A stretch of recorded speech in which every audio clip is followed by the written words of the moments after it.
I didn't like hit rock bottom. When I talk about how I was able to address my relationship with alcohol, there are three big moments that stand out. And the first of which is the most challenging for me to talk about, but I figure, it's probably good for you to know. In 2015, I got arrested. Hi, I'm Alex Fraycon. You're listening to My Therapist and I, a podcast that isn't just about therapy, it is therapy. More specifically, my therapy. So this episode is actually, honestly, a tough session for me because I share stuff that I don't normally tell people. So hope you enjoy. But yeah, hockey has played, it's so remarkable because it just sort of, when I was a kid, I wasn't like a huge hockey guy. But then after high school, I just sort of, after that year playing, I just sort of got into it.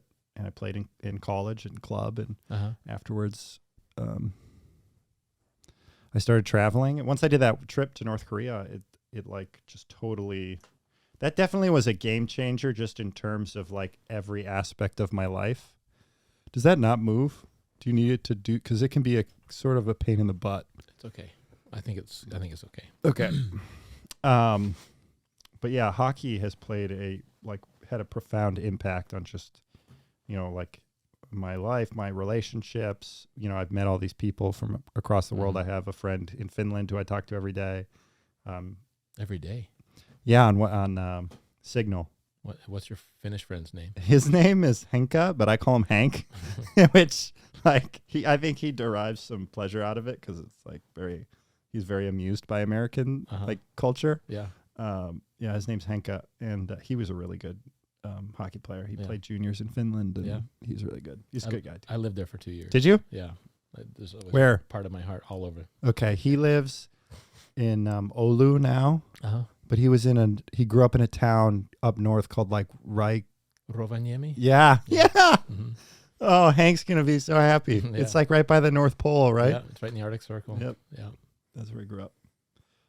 And so he and Scott, who is the founder of the Friendship League, they are planning a mystery bachelor party for me where we're going to meet up in one city, and I'll know that. But beyond that, I won't know what's going to happen. So it might be that we stay in that city. It might be that's just a decoy and we fly somewhere else. But okay, cool. Yeah, so that'll take place. They're currently planning with Haley. They're getting like a checklist of where I can go, where I can't go, stuff like that. So maybe I'll start the episode that way. Are we recording? We've been recording. I haven't decided yet. If I choose to just do a intro, welcome everyone to episode 5. The next one, of My Therapist and I. I am Alex, and I'm here with Dr. Steve. Hey. So yeah, we were just chatting a lot about hockey. That's so cool that you were in Finland. I told Hank, I often tell him this, they're kind of like brother and sister, Finland and Minnesota, I feel like. Yeah. They're very similar in a lot of ways. And he came to visit, it was probably 3 years ago. And I took him, we did a lot of stuff around Uptown, and then I was like, I want to give you a little bit of America. So I took him to a Walmart and then a gun range. And when we were in Walmart, he bought a dish scrubber where you can, press a button and it dispenses soap.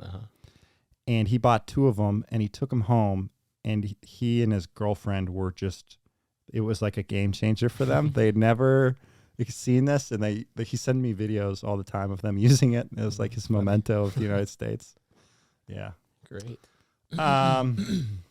So yeah, I have been listening to past episodes and stuff like that, and I feel like we've been sort of juggling between podcast and therapy session. Yeah. And I'm starting to think that maybe it's a good idea to just to be a little less scripted in terms of like, okay, here's everything I'm going to say, blah, blah, blah, and just sort of keep it more organic, true to the therapeutic, the way that I've experienced therapy, if that's cool with you.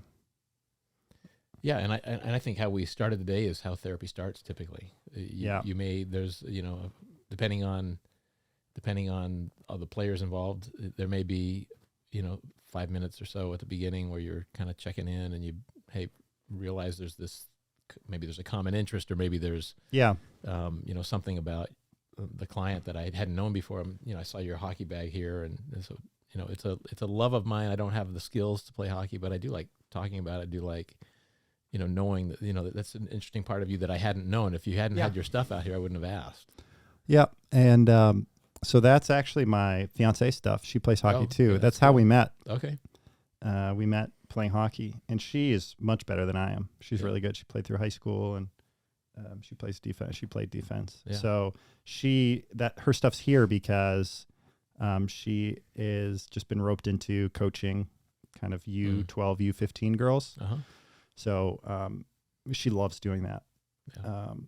That's why her stuff's here, because otherwise we keep it in a garage. So we started, in a way that is not uncommon for me to start kind of checking with people and what's going on and stuff like that. But if we were having a session, I have a question on my mind, but I don't know that's where we need to go today. I want to do that. I'm intrigued. And I also want to say that, so one thing that I sometimes struggle with in therapy, having done this for so long, is I really hate's a strong word. It's really tough sometimes to walk into a room, sit down, and just be like, oh God, do I really have to go into it? What do I say? I really don't want to I don't feel ready to dive into something that's really maybe bothering me. And then sometimes there's just awkward silence, and it just kind of, who talks first? I love it when the conversation just starts organically, because it just reminds me that like I'm talking to a human, and that while I sometimes feel pressure, right, in a therapy room, it's like I got to tackle my problems, I got to get better, I have to figure out what's wrong and deal with it. It's like that voice can just, it's like, okay, calm down, buddy. Like I'm sharing my humanity with another human. So I appreciate starting sessions with just regular conversation, because sometimes it's hard to just start bench pressing right away. With that said, what is the question? I'm dying to know if there's been any follow-up with any of your fantasy football guys, and the whole experience of, drinking too much and things coming out and not liking how it went, even though there was such great anticipation for this weekend. I am really glad you asked. So I made a point of doing my best to follow up on your homework, or your suggestion, which is to reach out to this individual who had, and so I did, and it was kind of awkward because like we were just having a fun, normal conversation, and it was winding down, and I was like, well, no, I got to get my point in. So I just kind of like blurted it out. I was like, hey, listen, I know we talked, and I just want you to know that I want to be the kind of guy who you can feel comfortable with sharing things if you ever need to. Like, I'm totally down to listen. And he laughed, and he was like, hey, I think we can get there. But the best part is he listened to the episode and he texted me. So I know he heard it, and I know he's probably listening now. Crap. Yeah. I was very curious to see how it would go. But yeah, I think, so that went well, but I haven't talked to the larger group, but individuals have reached out to me. Like, we have one big chat, and then we have a bunch of little chats. Right. And, people have just kind of, there's been whispers of like, hey, I don't think we can keep doing this. Like, so yeah, there was that progress. And there's definitely more to come, but I think just this, I believe that offering up, hey, let's make this more activity based, will be well received, because I think everyone was on the sort of same page. But yeah, I think the other thing that I, as you and I navigate podcast versus therapy, that space, I think one of the things that I probably would have asked the last time that we talked about that incident would be about your drinking. I mean, Yeah. if anybody, I mean, in therapy, if there's a concern about their drinking, I would have easily launched into a series of questions about, are you concerned about your drinking? Have you ever thought you needed to cut back on your drinking? Yeah. Have you ever been annoyed when people tell you, complain about your drinking, those kinds of things? And just a quick and dirty kind of assessment about where that's at. But, you and I are trying to figure this out, and I think I held back, but I also felt like, oh my gosh, I'm going to have colleagues who might be listening, and they might be saying, well, Steve missed a total opportunity to kind of go to this place and rule out whether or not alcohol is something that Alex has struggled with in his life, or, and that's not an uncommon thing. Most people who have alcohol go to some place where they use it inappropriately or something like that. Yeah. And sometimes it's a phase in their life. Other times it becomes an addiction that takes over their life. Yep. And I appreciate you asking that question. And I agree that we should dive into this. And also, after that last episode, my wonderful fiance, I did the clap, but you can't hear it. That's too bad. Missed opportunity there. Came up to me. She's like, hey, you kind of started talking about your relationship with alcohol, but, I would be really interested to learn more about it. And I was like, okay. So I think we do talk about it because this, will give me an opportunity to be a little bit more vulnerable, and we'll see how that goes. Mm-hmm. So I'll just be upfront with you, and talking about my relationship with alcohol. Like I'm pretty happy with where I am with it now, but talking about my past with it makes me uncomfortable. Mm. So I think if I can lean on you to sort of prompt me with a few questions, that might be helpful. Yeah, I'm mostly inclined to worry about or to have on my mind where you're at with it now. Yeah. And if there are people in your life who are consistently coming up to you and saying, this is something you got to look at, or, it was not cool the way you left the party the other night, or, how you carried yourself when at that gathering, or you had too much to drink, whatever, or drugs, whatever it is. If you're getting that kind of feedback in your life now, then I really am interested in it. If it's been a, part of your history where there's been treatment or AA, or I identify as I'm in recovery, then those are important things to know about as well, because I think part of recovery is relapse prevention. If you are inclined to be an alcoholic, or to struggle with alcoholism or alcohol dependence or drug dependence, then those are just pieces of information your therapist would benefit to know about. Yeah, totally. So I'll start with the first question, which is how I am now. Everyone's like, well, I don't have a problem. Yeah. But and then we got you. Yeah.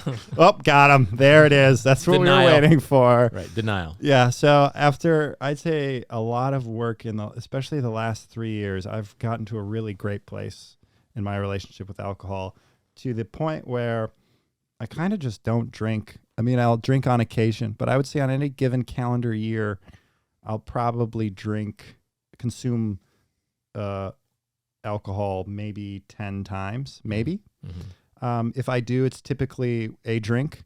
There are occasional moments where it's like a guy's trip, right? Or if there's like a bachelor party where it's like, okay, I'll probably lean more to that sort of collegiate approach to alcohol, which is, hey, let's consume 6 to 10 drinks in a 8-hour period, which, that's kind of like, again, I think I mentioned this in the last session, where it was like, there's a little bit of that voice whenever I drink that's like, party, party, party. Like, hey, it's like college. But for the most part, I go to parties, I don't drink. I go out to dinner, I don't drink. And it's not uncomfortable for me. Yeah. I can go to a social event, a networking session, anything, and walk in stone cold sober, and it doesn't bother me, just because I feel like a better version of myself when I'm sober. Mm-hmm. I'm more articulate. I think I'm maybe a little bit more funny, and I just feel better the next day. So I'm at a good place now. but I definitely wasn't I wasn't in an awful place. There are lots of people who have had struggles much greater. But I think I was my history with alcohol is I was definitely caught up in that, like by American male standards of like, what were those National Lampoon kind of movies or like, Animal House. Animal House. Yeah. Yes. And I grew up thinking like, okay, that's the way you got to be. That's if you want to be a man and cool. That's what you got to do. So college was, I developed some pretty unhealthy habits, and I wasn't drinking all the time, but whenever I was like drinking, I was like partying, like, okay. Excessive. Yes. Yeah. Like I just was trying to, I was like a border. It's kind of like that frat sort of mentality of like, just let's party. Woo. Yeah.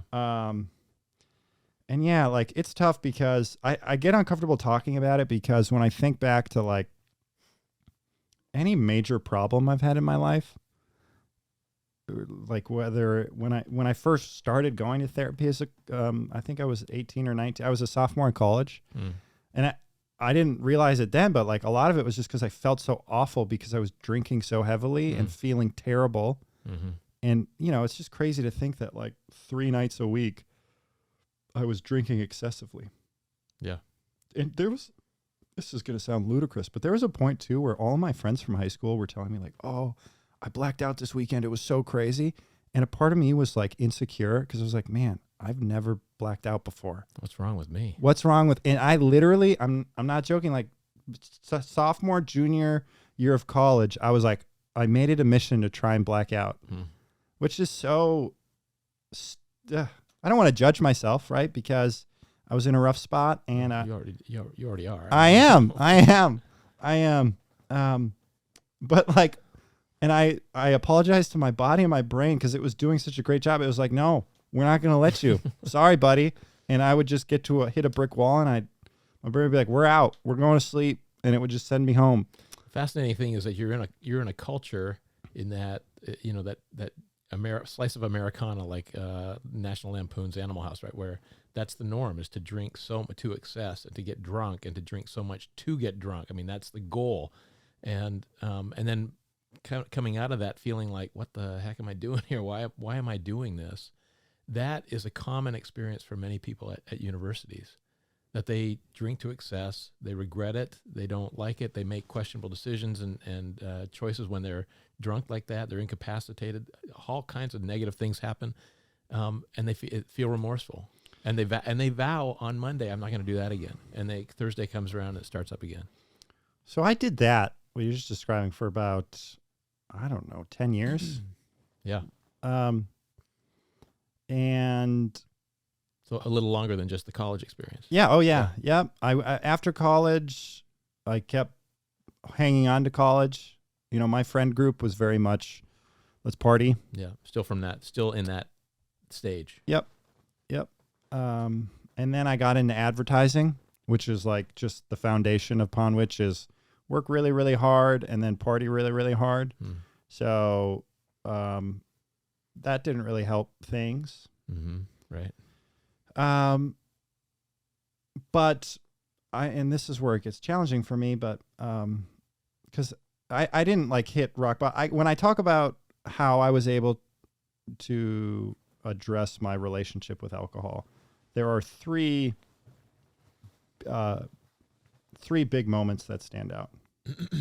And the first of which is the most challenging for me to talk about, but, I figure, it's probably good for you to know.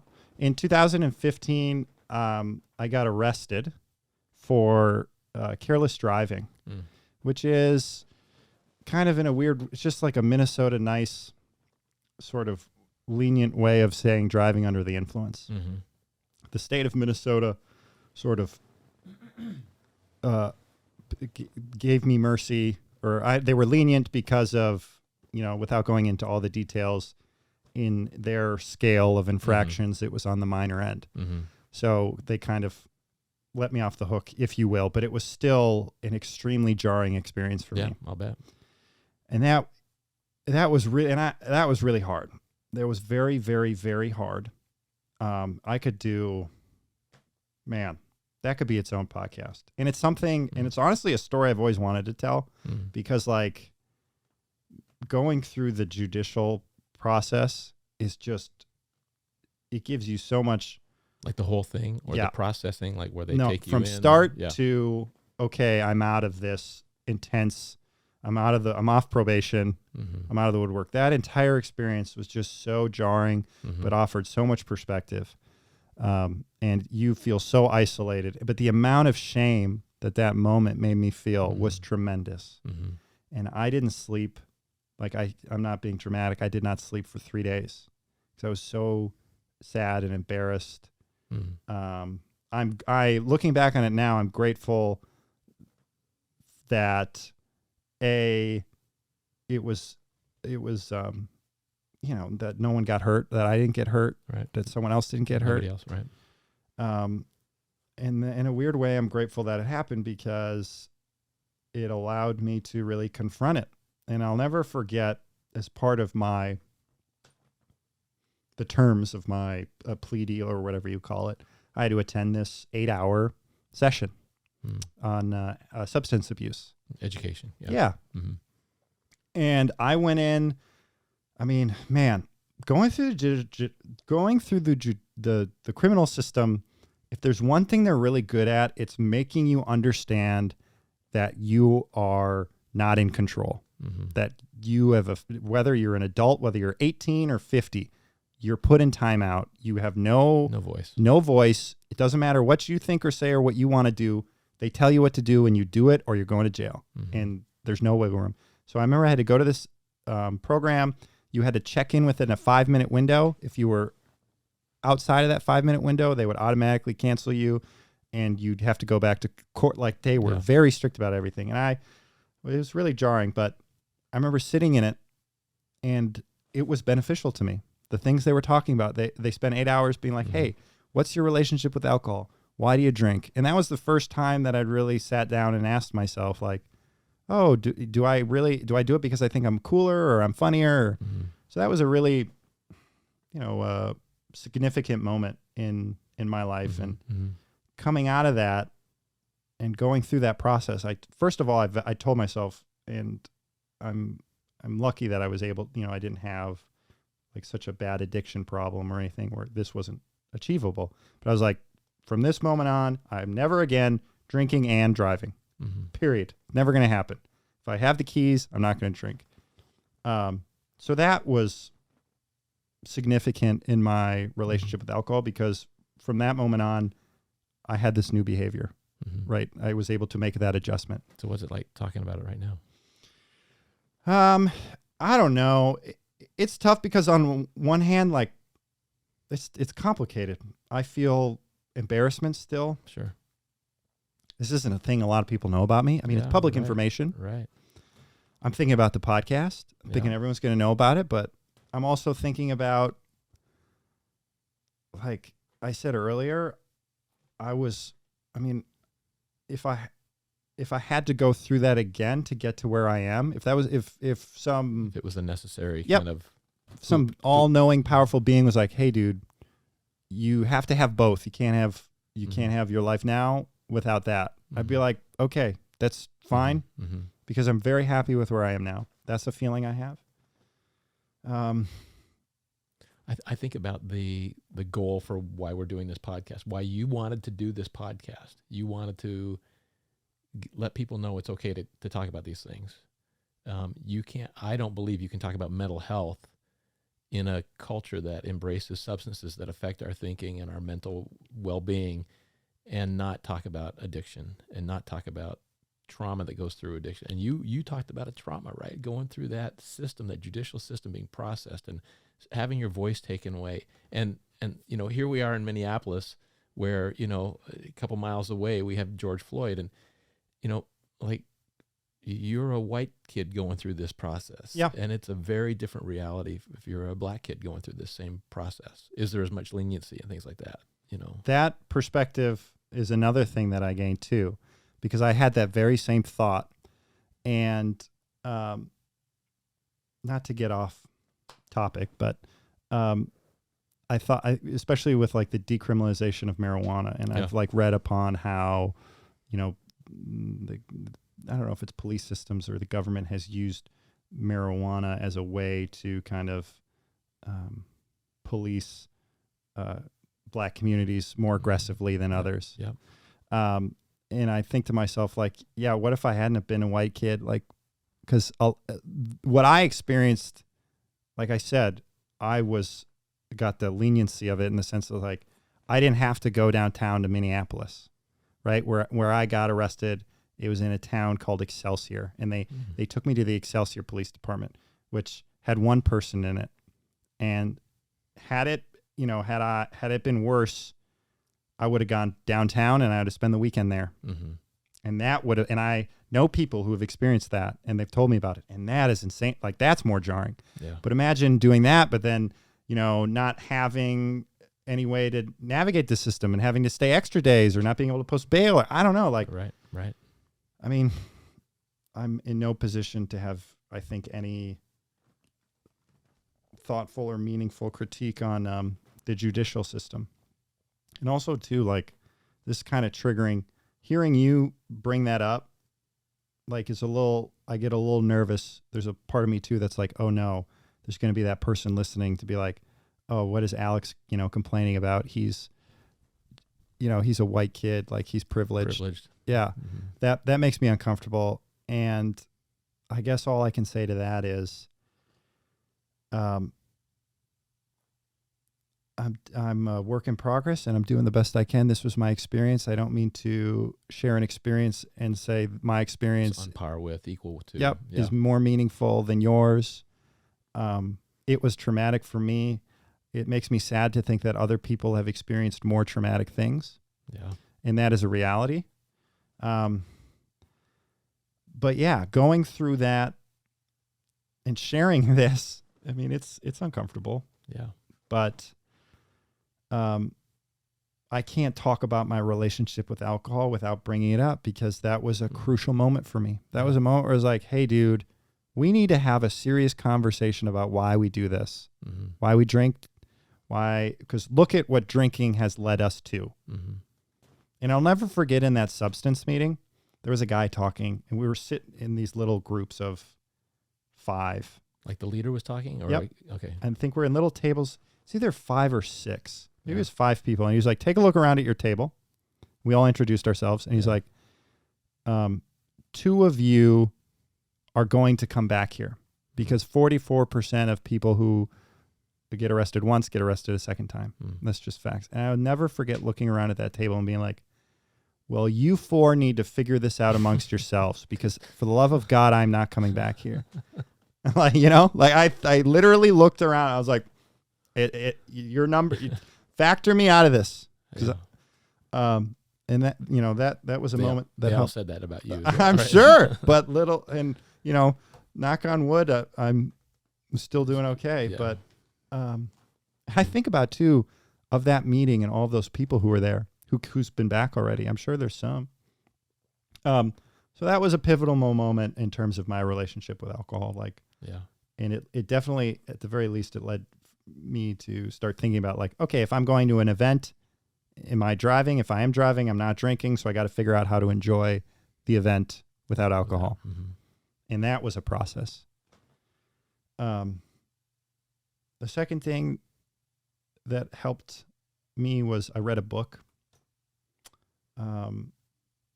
It was kind of a dumb book, honestly. Sometimes self-help books can be a little bit lazy, and they're more like colloquial or like anecdotal, as opposed to like, or they're kind of opinion sometimes. Yeah. And this book sort of skewed that way. However, you're not talking about one of my books, are you? No, I am not.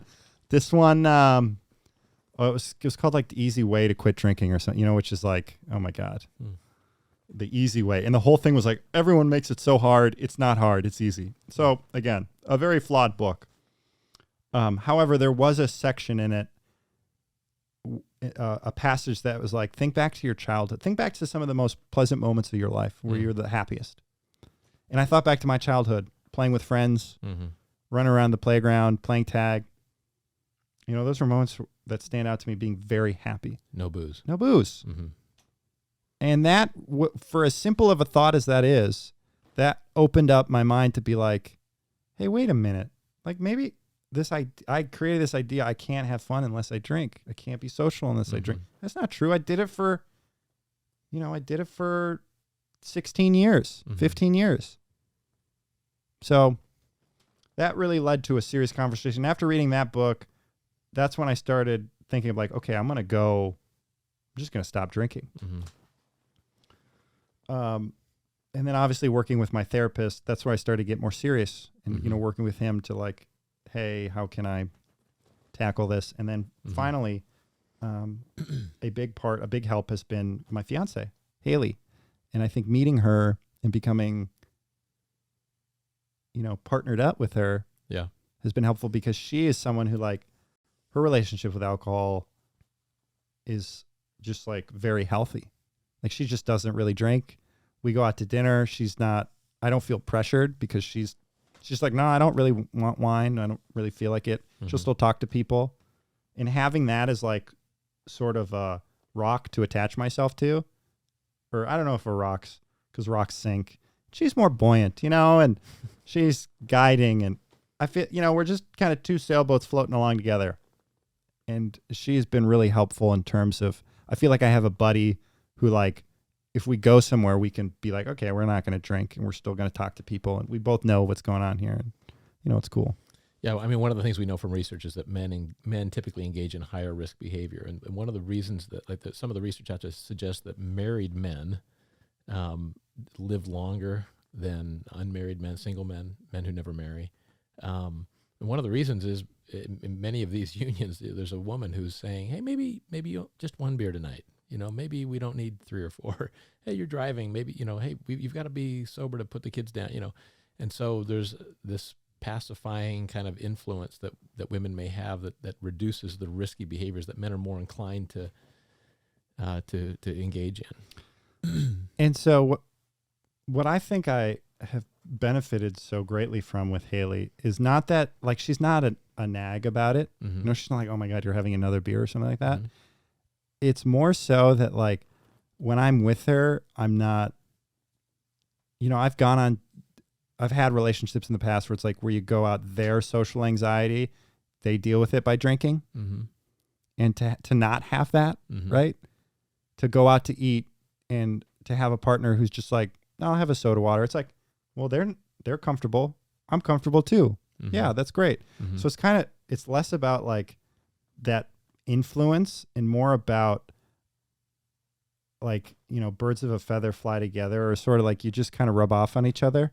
I just feel like it's easier to maintain this lifestyle with her as my buddy because she maintains it too. And she seemingly does it like effortlessly, which is healthy for me. So I know I just talked a lot, but that's kind of in a short, my journey with alcohol.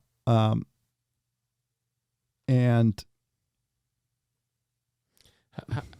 how would you know that it's something that you would need to attend to if it were to come up again? Like what are the markers for you if it were something that was on your radar or became on your radar?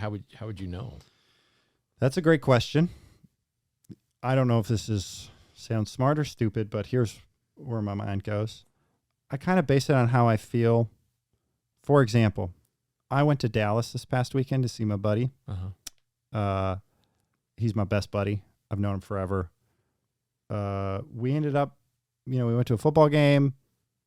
He loves to drink beer. We went to some bars. We drank a lot.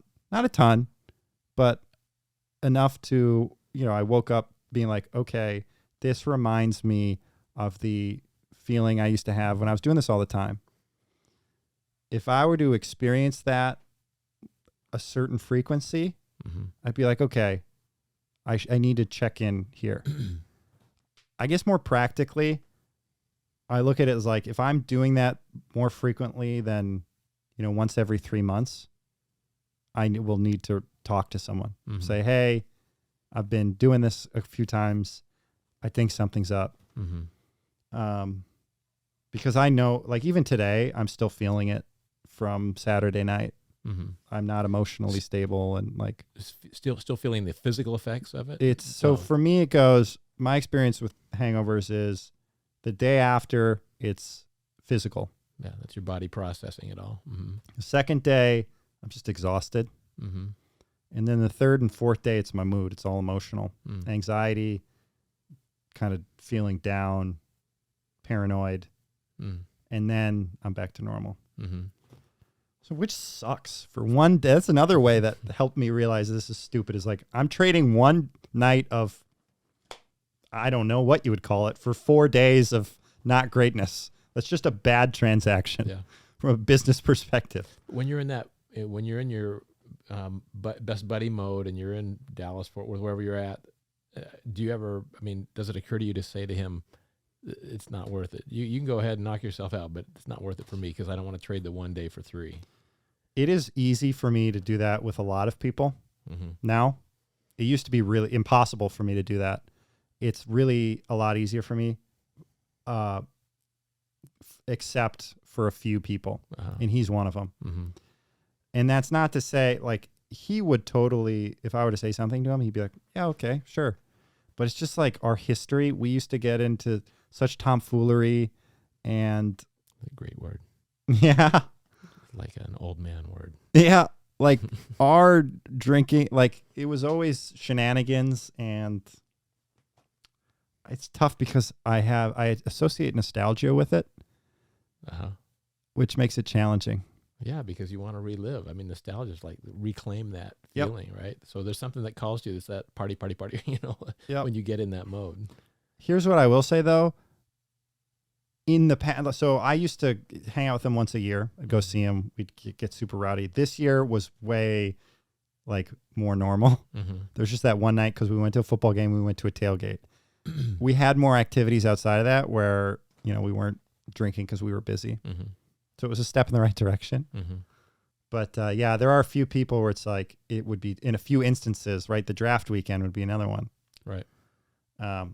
And I feel like, okay, if I can limit those to, like, let's call it 3 a calendar year, I'm okay. Yeah. And again, I look at my behavior, what happens those nights, right? Am I fighting people? It's usually no. It's always no. I shouldn't say usually. I'm not fighting people. Yeah. Well, what's going to be interesting because this therapy room that we've created is we're letting people listen in and voyeur up.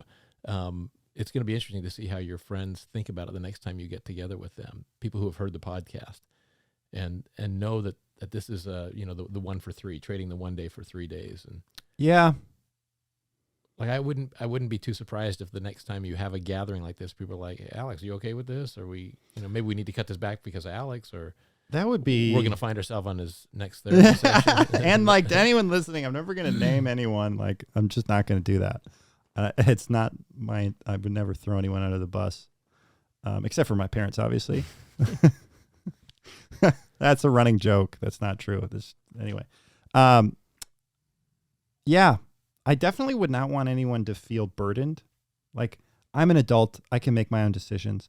It would actually be reassuring if someone's like, hey, dude, like, you cannot drink. Like, we're totally cool. We like you. We're just going to do our thing.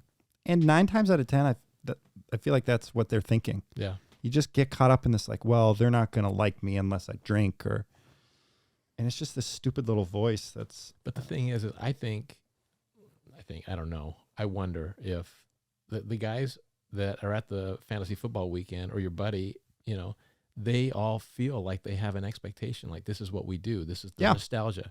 And so, but everybody is trading 1 day for 3. Everybody has that third day of so crazy. What the crap am I doing? Like, I'm too old for this, or why am I still living in this mode? And so, it's just interesting because then it's like, are we on autopilot when we go do these things, or do we have intentionality, and are we looking out for ourselves? It's like we're all thinking the same thing. Well, that's what I wonder. Yeah. So, and this is what the purpose of this conversation is to introduce people to stuff you might talk about in therapy. And hopefully there's people out there, not just your buddies or whatever, but people out there who are like, okay, Alex feels this way. I feel the same way. I engage in this 1 to 3, shift or trade off all the time. Yeah. Why do I do that? What am I getting out of it? How's it working for me? It, I don't ever want to preach, but I came to the conclusion that it was not working for me. And that's why I made the effort to try and distance myself from it. And I feel much better. Yeah. Aside 3 times a year. But to think that I was doing that every weekend, twice, sometimes 3 times a week, it's just like you don't give your mind a chance to be happy because it's constantly struggling. I used to think I suffered from bad anxiety in college, and I'm sure I did, but I'm sure a lot of it was just my brain chemistry trying to like normalize after all these substances. Yeah. Do you think it was weird for me to bring up? I feel like this was a natural thing to talk about, but obviously I was a little. You were nervous. You were trembling a little bit talking about it, and so totally to me, you were. I think you're putting your money where your mouth is, so to speak. I think you. It sucks. I'm putting my money where my mouth is. Well, you wanted to do this thing. You wanted to expand the conversation on mental health, and you, like I said earlier, you can't talk about mental health if substances are something that are part of your life. What, like, this is probably too general of a question, but like if there was a pie chart of like mental illness, what portion do you think substances would like take of it? It's not so easy that it's substances alone. It's the substances that I use to self-medicate. It's my ADHD, and then I feel better when I'm taking this, when I smoke a joint or something like that, because that helps calm me a little bit. So I think a lot of what happens is there's mental health issues or there's emotional issues, and people use the drugs, alcohol, whatever it is, food sometimes, exercise sometimes. It's how are we coping? Is it a healthy coping mechanism, or is it not such a healthy coping mechanism? One of the things I see are people who at the end of the day take a glass of wine, and then it's 2 glasses of wine, and then it's 3, and then it's a bottle, and it's not realizing that their body is developing a tolerance to this coping mechanism. And there's nothing wrong with having a glass of wine with dinner, and moderation is kind of the key to this. But when your body starts to develop a dependence on a substance, a process, exercise, like too much exercise to regulate your mood, eating disorder behaviors come in, gambling. I mean, stuff that I just need a break. I need to take my mind off it. That stuff creeps in and starts to replace other coping mechanisms. Yeah. And I agree too of like, there's a difference between drinking because I'm making a conscious decision to enjoy this glass of wine. Right. It will complement my meal versus, man, I've had a rough day, like those are 2 different relationships. I need to take the edge off. Right. Yeah. And for me personally, it was always firmly in the latter category of I was drinking to take the edge off. Yeah. I was drinking to shut my brain up. It's basically, was it ether? Is that what's this, to etherize? Is that to like numb you? To numb yourself. Yeah. I mean, that's basically what the process of intoxication is. But all that aside, it has been, sometimes I'm like, oh, all of my problems must be so complicated because, I'm a complicated guy. But then other times I'm like, maybe it's just as simple as like, hey, cut off your drinking, start exercising, be honest with people. Yeah. And it's almost a little humbling to be like, is life complicated or is it a little more simple? And it just requires some like, right. But every person is different and everyone's journey is different. Yeah. Well, this was, we're going to use this as a stopping point. Yeah. Because, maybe this turns into a 2-part discussion. I don't know. Yeah. We can pick it up, but, I'm going to bring us to a close here. And so would like to thank our sponsors, Bud Light, for, that already went through my head. Did it? This segment is sponsored by Anheuser-Busch. Hey, drink responsibly. So it's not our fault. Yeah. Well, thank you for joining me, Dr. Steve, and for letting me be vulnerable with you. And so my big takeaway, I really appreciate you talking about the thing that you didn't want to talk about. and it was a traumatic experience for you. And like, we know that there are people who probably go through much worse things when they have run-ins with the law. We know that. But everybody's pain is unique. Everybody's trauma is unique, and 2, 3, 4, 5 people exposed to the exact same trauma all have different reactions to those kinds of things. Yeah. And that has been one of the biggest things that has been so fascinating for me to learn, is that one person's trauma does not affect the same people. The one trauma does not affect the same people in the same way. We are wired differently. We have different coping mechanisms. We have different temperaments. and I just really appreciate you going out on a limb and talking about that and sharing that piece of yourself with me. My pleasure. Thank you for listening. And to anyone listening, it's okay. Please don't judge me too harshly. Obviously, you're free to judge because you're a human. But, like I said, I'm a work in progress. I feel like I really wish I could tap into like collective suffering as opposed to like comparing and contrasting. Be like, hey, we're on this, same team. We're trying to be, but anyway, I digress. That'll do it for this episode. Stay tuned for episode 6, which rumor has it is going to be a dude. No, I have no idea what it's going to be. Even better. Yeah, it's going to be ground shattering. Okay. All right. Bye-bye.